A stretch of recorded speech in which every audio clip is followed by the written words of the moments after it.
सदा। मेरा यीशु है मुझको भला, वो ही काफी है सदा सर्वदा। दुख में रोग में हर मुसीबत में मेरे मन वो ही काफी है मुझे।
आंसू पोछेगा जो आँख होगी नम,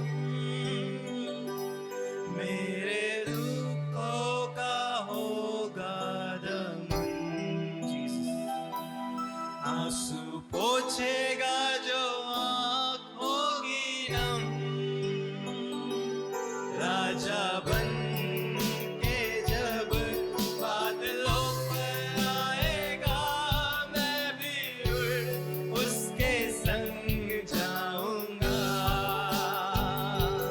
राजा बन के जब बादलों पर आएगा, मैं भी उड़ उसके संग जाऊंगा। राजा बन के जब बादलों पर आएगा, मैं भी उसके संग जाऊंगा।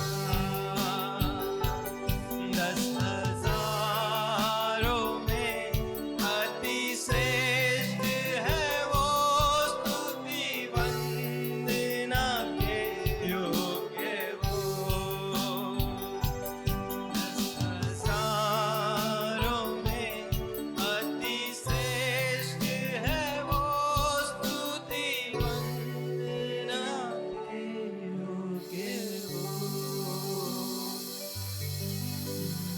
10,000 में अति श्रेष्ठ है वो, स्तुति वंदना। आज की दुनिया में जो जो जो हो रहा है वो ईश्वर ना करे कि ये हो, क्योंकि ये सब कुछ परमेश्वर के वचन के विरोध में हो रहा है।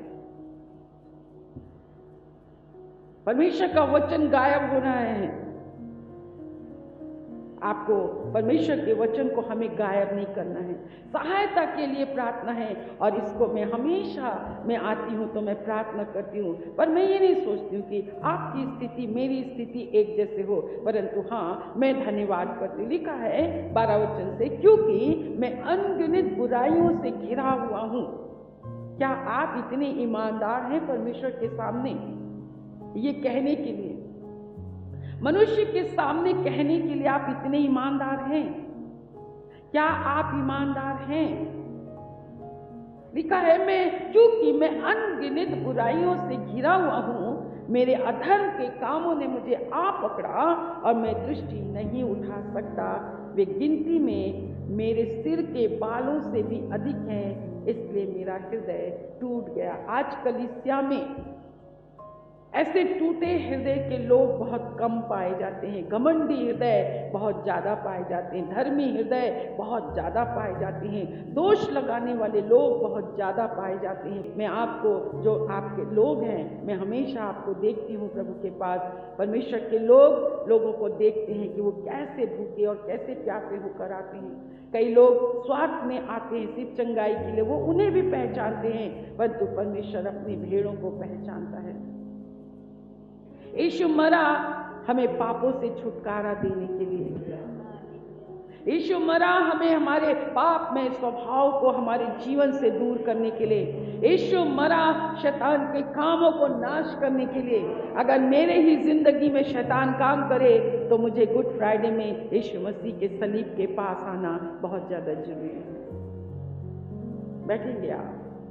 बहुत सी कलीसियाएं हैं जो वचन से समझौता करती हैं, लल्लो बत्तो करती हैं। हमें ऐसों की नहीं, हमें तो परमेश्वर की आवश्यकता है, जो हमारे मैं तो अशुद्ध होंठ वाला मनुष्य, वो जब तक आप उसकी हुजूरी में नहीं आएंगे, आप अपनी निर्बलता और अपनी कमजोरियों को आप खुद नहीं देख पाएंगे। धर्मी ठहराने वाला तो केवल एक ही है, वो है हमारा प्रभु यीशु मसीह। अपने आप धर्मी बनने से, धर्मी कहलाने से कोई फायदा नहीं है मेरे प्रियो। मैं तो अनगिनत, लिखा है, बुराइयों से घिरा हुआ हूँ, मेरे अधर्म के कामों ने मुझे आ पकड़ा और मैं दृष्टि नहीं उठा सकता। वे गिनती में मेरे सिर के बालों से भी अधिक है, इसलिए मेरा हृदय टूट गया है। मेरे प्रियो, परमेश्वर के सामने टूटा हृदय बहुत ही गहन योग्य, बहुत ही गहन योग्य। यीशु मसीह से वही लोग प्यार करते हैं जिनके अधर्म क्षमा हुए, जिनके पाप क्षमा हुए। जब आदम ने अपने सामने मेमने को मारते हुए देखा और उसकी खाल, उसका अंगरखा को परमेश्वर ने उसे पहनाया, आदम ने जाना कि मेरे दोष के कारण एक निर्दोष मेमना, और वो मेमना कोई दूसरा नहीं, यीशु मसीह था। यीशु मसीह कलीसिया, कलीसिया जो है, आप याद रखिएगा, कलीसिया वही है। मेरे प्रियो, मैं आपसे हाथ जोड़कर विनती करती हूँ, हर कोई चर्च नहीं है, हर कोई अंग नहीं है। इसका हिसाब खुदा आपसे लेगा। अगर हम चर्च बनकर चर्च की बहुत सी फैसिलिटियों को हम लेते हैं, खुदा आपका न्याय करेगा। चर्च कौन है? चर्च कौन है? जो इस सत्य को परमेश्वर ने उसके ऊपर प्रकट किया है। मैं सत्य मेरे ऊपर प्रकट है, मैं अधर्मी थी, मैं पापी थी, मसीह मेरे लिए प्रकट हुआ, मसीह मेरे लिए मारा गया, और किसी के कहने से नहीं, परंतु मेरे परमेश्वर ने उस सत्य को मेरे ऊपर प्रकट किया। तब परमेश्वर ने कहा, मैं तुझ पर एक कलीसिया बनाऊंगा। और जिसके ऊपर परमेश्वर सत्य को प्रकट करता है, हेलो सुनो, वो चर्च कभी नहीं बदलता, वो चर्च कभी नहीं छोड़ता, वो कभी अपने सिखाने वाले को बुरा भला नहीं कहता, वो कभी अपने सिखाने वालों से मुंह नहीं फुलाता। चाहे बातें, चाहे बेत की हो, चाहे कांटे सी बातें हो, वो हमेशा कहते हैं, ये मेरे लिए इसमें भलाई ही छिपी है। मैं तुझ पर एक कलीसिया बनाऊंगा और उस पर अधोलोक के फाटक कभी प्रबल नहीं होंगे। आज चर्च में आकर भी लोगों के अंदर दुष्टात्माएं आ जाती हैं, बीमारियां आ जाती हैं। मेरे प्रियो, क्यों? वो निर्बल हो जाते हैं, वो लाचार हो जाते हैं, वो कमजोर हो जाते हैं। मेरे परमेश्वर, बाइबल इस बात को कहती है कि उन्होंने जैसा जानना चाहिए मसीह को, उन्होंने वैसा जाना नहीं। इसलिए हमेशा अगर हम सत्य को नहीं जानते हैं तो हमें सत्य के लिए कहना चाहिए, प्रभु मुझ पर सत्य को प्रकट कर, हर असत्य को, हर झूठी बातों को, झूठी धार्मिकता को मेरे जीवन से दूर कर, झूठी धार्मिकता को मेरे जीवन से दूर कर। कोई बड़ी बात नहीं है लोग आपको क्या कहते हैं, लोग आपको क्या समझते हैं, बस सबसे बड़ी बात है कि मेरा प्रभु मुझे क्या समझता है, मेरा प्रभु मुझे क्या देखता है। और उसके बाद 13 वचन में लिखा है, हे यहोवा कृपा करके मुझे अनगिनत पापों से, अनगिनत उससे मुझे छुड़ा दे। आइए प्रार्थना करें। ऐसी कौन कौन सी आदतें आज भी आपके जीवन में हैं? निंदा करने वाले पाप से बहुत श्राप होता है। अगर किसी मनुष्य के सामने उसकी बातें ना करके आप किसी दूसरे के सामने करते हैं, यही निंदा होती है। कुछ लोग होते हैं जो आपको गलत में, गलत विचार, गलत कल्पनाएं, गलत कार्यों में आपके मुंह पे टोक देते हैं। वो परमेश्वर की दृष्टि में बहुत सही है। कहे, प्रभु मुझे अनगिनत पापों से कृपा करके मुझे छुड़ा ले। हे यहोवा मेरी सहायता के लिए फुर्ती कर।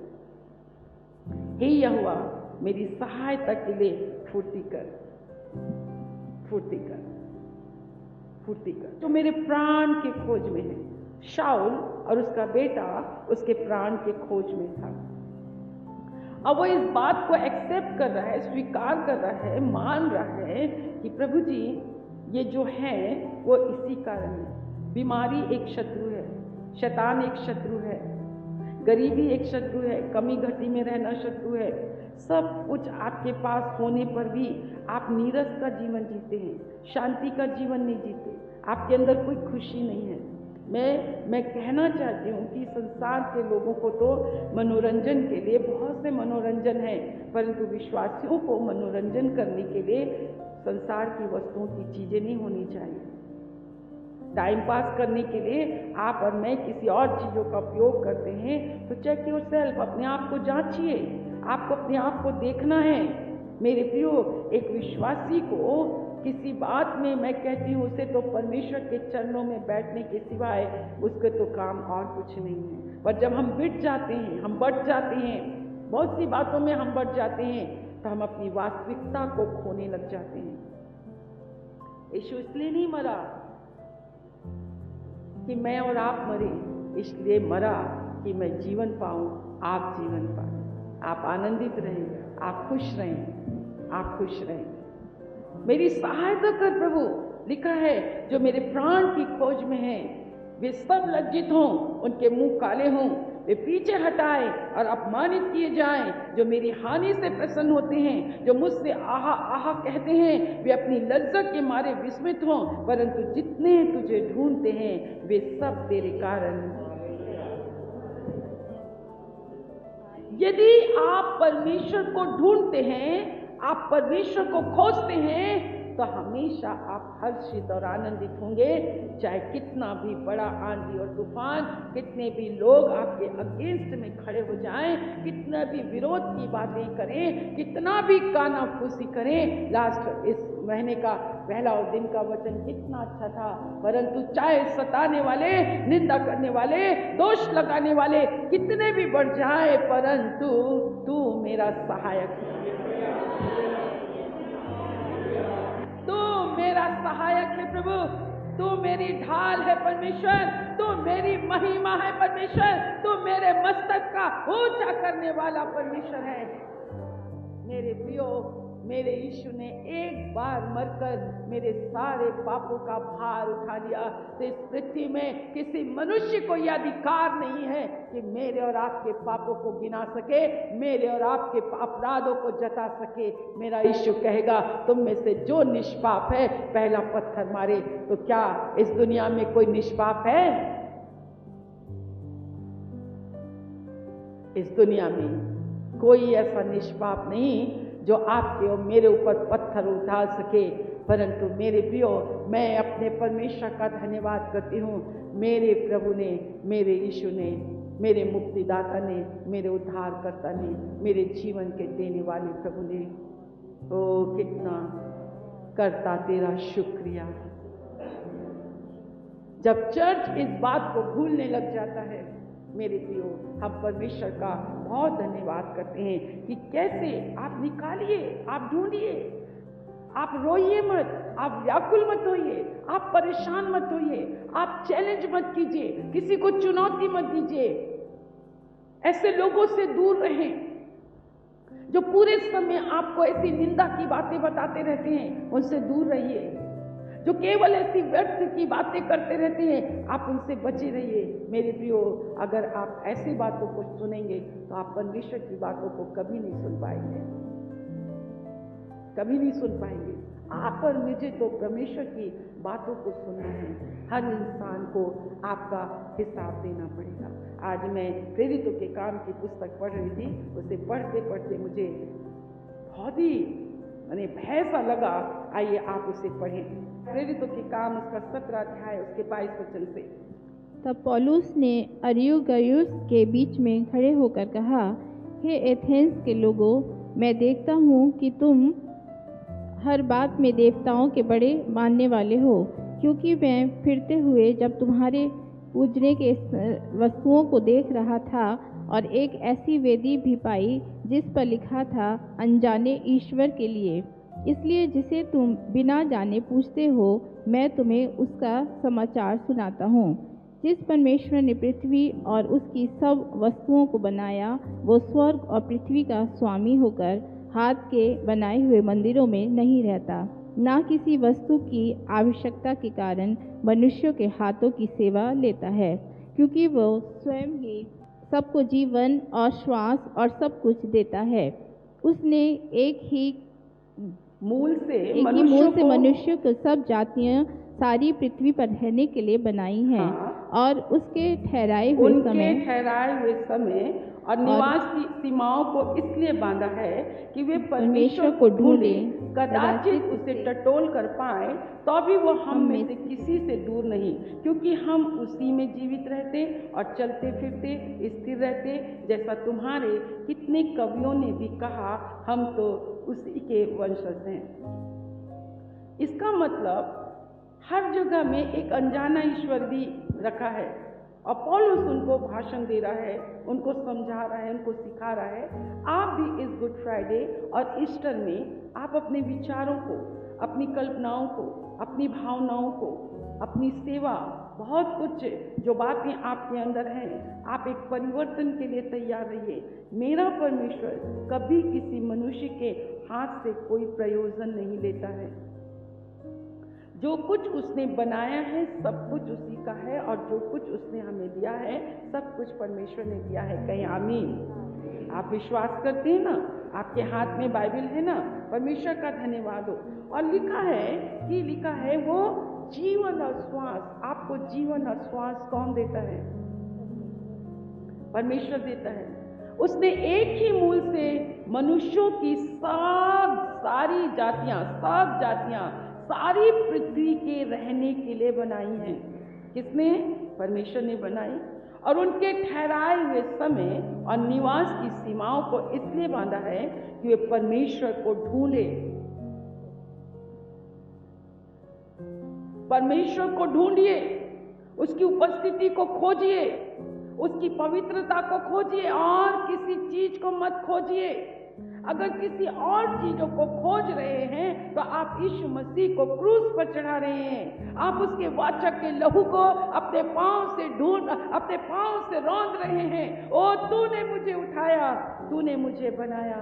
आज मुझको और आपको कहाँ होना चाहिए? हमें किसकी सेवा करना चाहिए? हमें किसका भय मानना चाहिए? हमें किसके पीछे हो लेना चाहिए? किसके पीछे? जब कभी तुम प्रभु भोज खाते हो और मेरे लहू को पीते हो तो मेरे स्मरण के लिए किया करो। मेरे स्मरण के लिए मुझे याद करो, रात और दिन याद करो। ओ तूने मेरी गंदगी को उठाया। आज जितने भी आपके पति और पत्नी का रिश्ता है ना, अगर आपके पति ने आपको व्यभिचार में पकड़ लिया वो आपको छोड़ देगा, आपकी पत्नी आपको छोड़ देगी। परंतु मेरे प्रियो, वो दाऊद कहता, मैं तो अनगिनत पापों में और बुराइयों में घिरा हूं प्रभु, तो मुझे क्षमा कर, क्योंकि मैं तेरी हुजूरी में आना चाहता हूँ, मैं तेरी उपस्थिति में आना चाहता हूँ। क्योंकि मेरे सताने वाले, मेरी निंदा करने वाले, मेरी हानि पहुँचाने वाले बहुत बढ़ रहे हैं। परंतु मेरे प्रभु, जितने तुझे खोजते हैं वे तो सब के सब आनंदित हैं।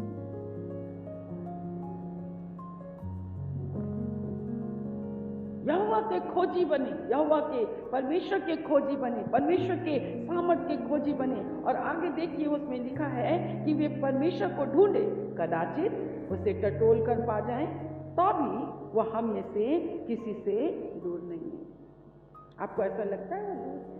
कई बार हमें ऐसा लगता है। लगातार प्रार्थना करें, निरंतर प्रार्थना करें, हम अपने स्वार्थ के लिए प्रार्थना करें, हम अपनी आवश्यकताओं के लिए प्रार्थना करें। और कई बार जब प्रार्थना सुनने में विलंब हो जाती है तो हमको ऐसा लगता है कि वो दूर चला गया है, वो अंधा हो गया है, वो बहरा हो गया है। परंतु हमारी बाइबल ऐसे नहीं सिखाती, मेरा परमेश्वर ऐसा नहीं सिखाता। वो कहता है, जब तुम मुझे ढूंढ भी नहीं रहे थे, जब तुम मुझे पुकार भी नहीं रहे थे, जब तुम मुझे खोज भी नहीं रहे थे, एक अच्छा चरवाहा बनकर मेरे परमेश्वर ने मुझे ढूंढा। एक अच्छा चरवाहा बनकर मेरे परमेश्वर ने मुझे खोजा। एक अच्छा परमेश्वर ने मुझे ढूंढा, मेरा नाम लेकर मुझे बुलाया। उसने कहा कि मैं तेरा ही हूँ। ऐसे प्रभु, ऐसे परमेश्वर से हालेलुया, हालेलुया। 28 वचन कहता है, क्योंकि हम उसी में जीवित रहते हैं, चलते फिरते हैं, स्थिर रहते हैं, जैसा तुम्हारे कितने कवियों ने भी कहा, हम तो उसी के वंशज हैं। अतः परमेश्वर का वंश होकर हमें यह समझना उचित नहीं कि ईश्वरत्व सोने या रूपे या पत्थर के समान है, जो मनुष्य की कारीगरी और कल्पना से गढ़े हुए हैं। जो कुछ भी उसने आपको दिया है, आप उसमें परमेश्वर को मत ढूंढिए, क्योंकि परमेश्वर उसमें नहीं है। परमेश्वर तो आपके अंदर है, वो आपके अंदर रहना चाहता है। वो ये चाहता है कि तुम मुझ में चलो फिरो। वो आपके अंदर बसना चाहता, आपके अंदर रहना चाहता है, आपके अंदर।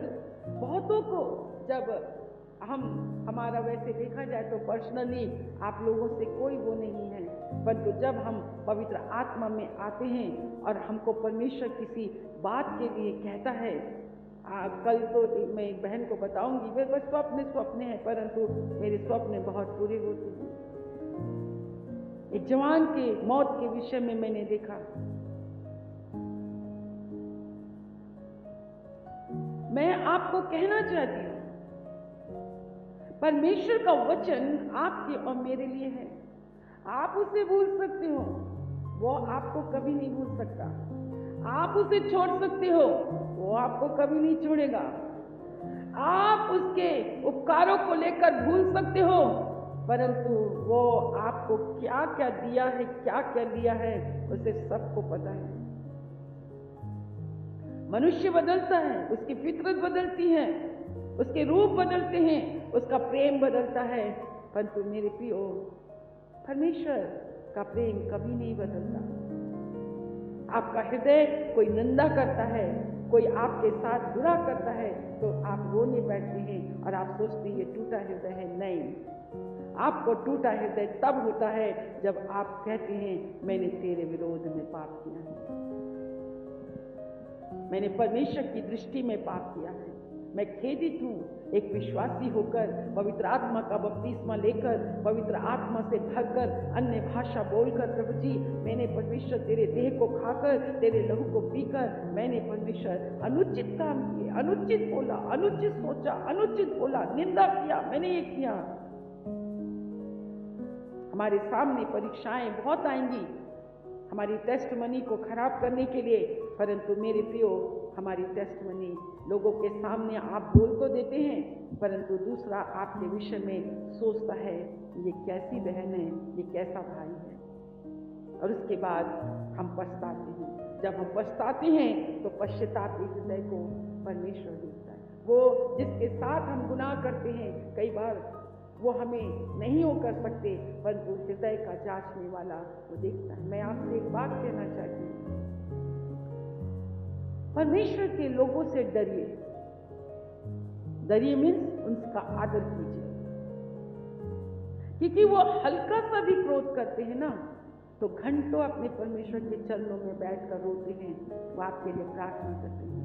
परंतु आप तो अपने घर में जो षड्यंत्र करते हैं, इसी कारण आपके ऊपर श्राप आता है। हम एक परिवार में गए और अच्छी आराधना की। हम तो ऐसे ही चले गए कि चलो जो लोग बीमार हैं हम उनको प्रभु भोज दें, क्योंकि अभी हमारे 1 महीना 1.5 महीना पहले एक बहुत ही ऐसे दुखद समाचार मुझे सुनने के लिए मिला, और मैंने कहा नहीं, ऐसा हो नहीं सकता। और जब हमने प्रार्थना की, परमेश्वर ने डॉक्टर की रिपोर्ट को बदल दी। मैं अपने प्रभु का इतना धन्यवाद करती हूँ, बहुत धन्यवाद करती हूँ। अभी पता नहीं यहाँ से सफाई करने के बाद मैं तुरंत दुआ में बैठ जाती हूँ। मैं हमेशा कहती हूँ इस स्थान पर प्रभु आप अपने लहू का पाड़ा लगा। मैं लोगों को यहाँ पर गॉसिप करने मना करती हूँ, यहाँ पर निंदा बुराई करना मैं मना करती हूँ, और ये कोशिश करती रहती हूँ रात और दिन तुम यहाँ पर दुआ प्रार्थना करते रहो। हम परमेश्वर की सेवा करने के लिए यहाँ आते हैं, बैठते हैं। आप क्या बातें करते हो? आप किसकी निंदा करते हो, किसकी बुराइयां करते हो, क्या सोचते हो, क्या विचारते हो, क्या बैठते हो, क्या करते हो, ये सब आपको सुनना। मैं अंगनित बुराइयों में घिरी हूँ, प्रभु जी मुझे क्षमा कर। और मैं हमेशा कहती हूँ धार्मिकता की किरणें यहाँ पर हैं प्रभु, धार्मिकता की किरणें यहाँ पर हैं, आपकी किरणों को यहाँ पर चमकने दीजिए। और मैं यहाँ से चली गई और मैं जाकर तुरंत में प्रार्थना दुआ में बैठ जाती हूँ। फिर भाई आते मेरे साथ ज्वाइन करते हैं। उसके बाद एक बहन आ गई, काफ़ी बीमार हुई थी। मैंने कहा मैं तो नहीं आ सकती हूँ प्रार्थना में, भैया फ़ोन के द्वारा दुआ किए। और वो यहाँ पर बेंच में, मैंने नहीं देखा उनको, भैया ने आके गवाही दी कि वो बैठ नहीं पा रही थी, पर तत्काल ही प्रार्थना के बाद वो तो ऐसे ही उठ खड़ी हुई। ये क्या है, ये क्या बातें हैं? आपके विश्वास के लिए, आपको अपने आप को दिखाने के लिए बहुत सी परमेश्वर देखता है। जब आप उसके पास आते हो, ये सब परमेश्वर इसलिए करता है कि आप नम्र हो जाएं, आप दीन हो जाएं। हम अपने जीवन को देखें, अपने पहचाने कि स्वर्ग का परमेश्वर आपने अभी पढ़ा, देखिए पढ़े क्या लिखा है वहां पे, हाँ 17 अध्याय 26 वचन, उसने एक ही मूल से मनुष्यों की सब जातियां सारी पृथ्वी पर रहने के लिए बनाई हैं। उनके ठहराए हुए समय और निवास की सीमाओं को इसलिए बांधा है कि वे परमेश्वर को ढूंढे, कदाचित उसे टटोल कर पाए, तो भी वो हम में से किसी से दूर नहीं, क्योंकि हम उसी में जीवित रहते, चलते फिरते, स्थिर रहते हैं। जैसा तुम्हारे कितने कवियों ने भी कहा है, हम तो उसी के वंशज हैं। अतः परमेश्वर का वंश होकर हमें यह समझना उचित नहीं कि ईश्वरत्व सोने या रूपे या पत्थर के समान है, मनुष्य की कारीगरी और कल्पना से गढ़े हुए। इसलिए परमेश्वर ने अज्ञानता के समयों पर ध्यान नहीं दिया। आज अज्ञानता के कारण परमेश्वर ज्यादा आप लोगों के ऊपर ध्यान नहीं देता, लिखा है, पर अब हर जगह सब मनुष्यों को मन फिराने की आज्ञा देता है। कितना भला परमेश्वर है, क्योंकि जानते हैं आप बाइबल नहीं पढ़ते, आप वचन ज्यादा नहीं सुनते हैं, आप तो ऐसे ऐसे वचन सुनते हैं, तुम्हें प्रभु आशीष देगा, है ना, तुम्हें परमेश्वर उठाएगा, तुम्हें परमेश्वर खड़ा करेगा। आपको ये मधुर मधुर वचन सुनना अच्छा लगता है, वो चटकारे ले लेकर सुनते हैं आप, बस ऐसे वचनों को आप सुनना पसंद नहीं करते हैं। जो भी परमेश्वर का आत्मिक जन आपकी जिंदगी में आपके गढ़े हुए चीजों को देखेगा, वो चुप रह नहीं सकता।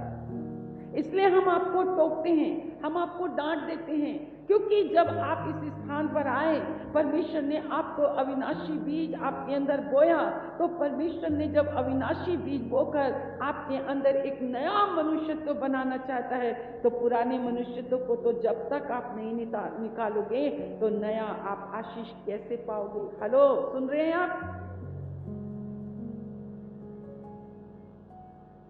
परमेश्वर आपकी चीजों में नहीं बसता, परमेश्वर आपके दिल में बसता है, परमेश्वर आपके हृदयों में बसता है। इसलिए परमेश्वर ने 30 वचन, इसलिए परमेश्वर ने अज्ञानता के समयों पर ध्यान नहीं दिया, पर अब हर जगह सब मनुष्यों को मन फिराने की आज्ञा देता है। 31 वचन, क्योंकि उसने एक दिन ठहराया है, मैं कांप गई। उसने कहा, उसने एक दिन ठहराया है जिसमें वह उस मनुष्य के द्वारा, यीशु मसीह के द्वारा धर्म से जगत का न्याय करेगा, जिसे उसने ठहराया है, और उसे मरे हुए में से जिलाकर ये बात सब पर प्रमाणित कर दी है। Praise the Lord. ये चीजें आपके और मेरे अंदर भय उत्पन्न करती हैं, और जब हम उस परिवार में गए तो सीधा परमेश्वर ने कहा, यहाँ पर बहुत कुड़कुड़ाहट और बहुत बड़बड़ाहट है।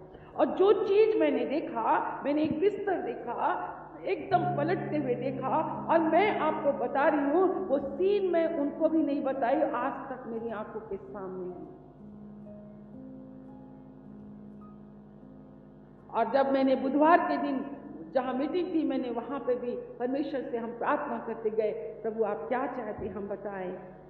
परमेश्वर ने कहा, परमेश्वर की उपस्थिति में के बिना लोग मर जाएंगे, झूठी धार्मिकता में लोग मर जाएंगे, झूठी पवित्रता में लोग मर जाएंगे।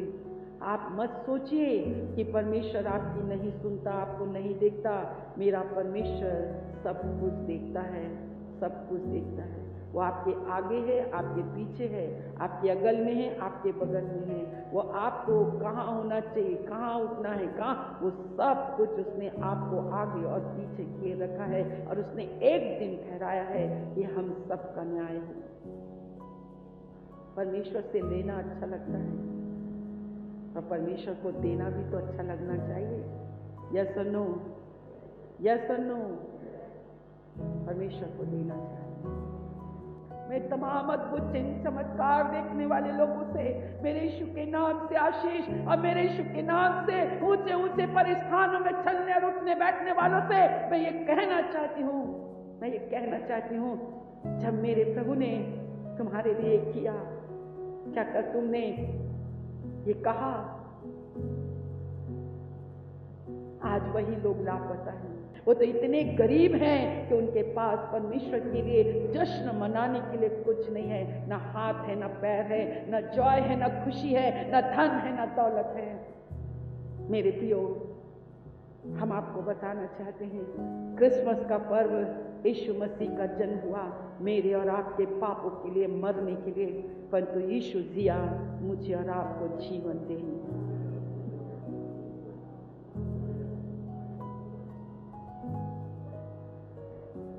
आप अज्ञानी हैं, आप अज्ञान हैं, परंतु इस गुड फ्राइडे में उसने आपकी अज्ञानता पर आनाकानी किया और आपको मन फिराव का अवसर दिया।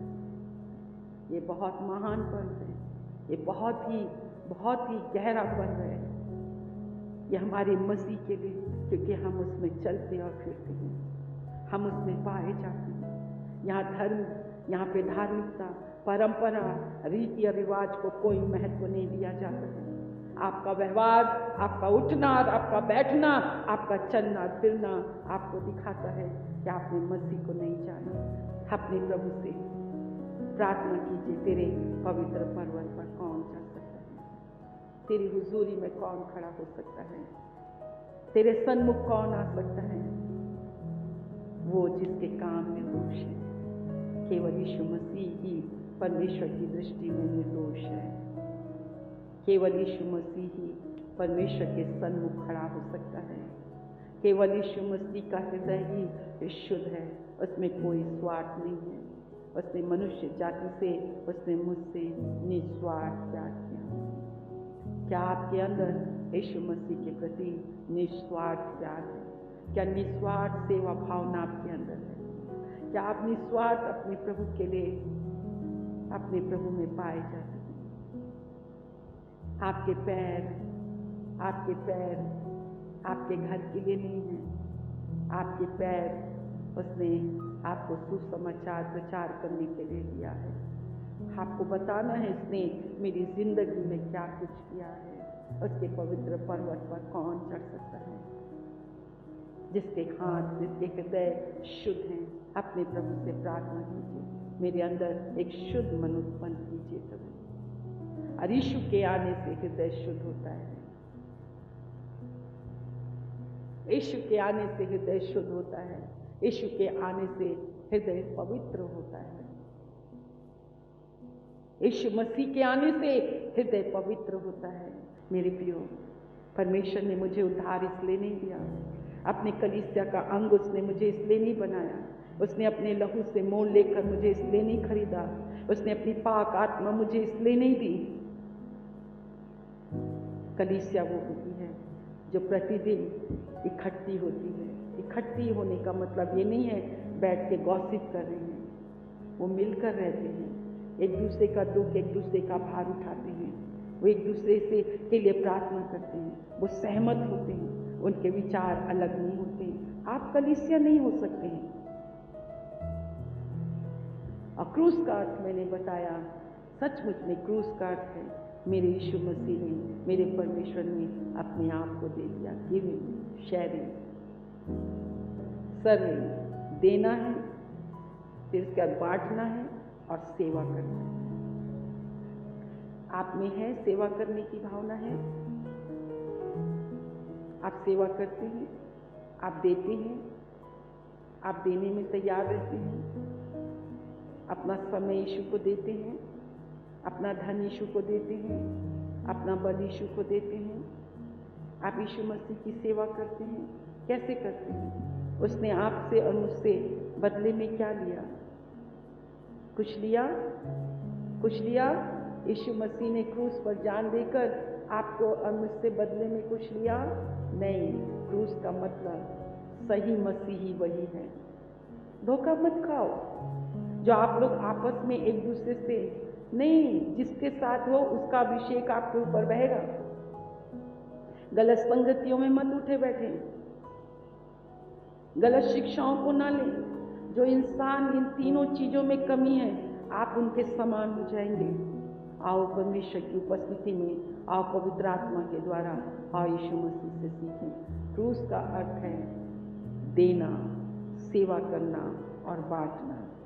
मेरे प्रियो, प्रभु आया है आपको आशीष देने के लिए। आपकी बुराइयों से पहले वो छुड़ाएगा। प्रेरित 3:26 आप याद कर लीजिए।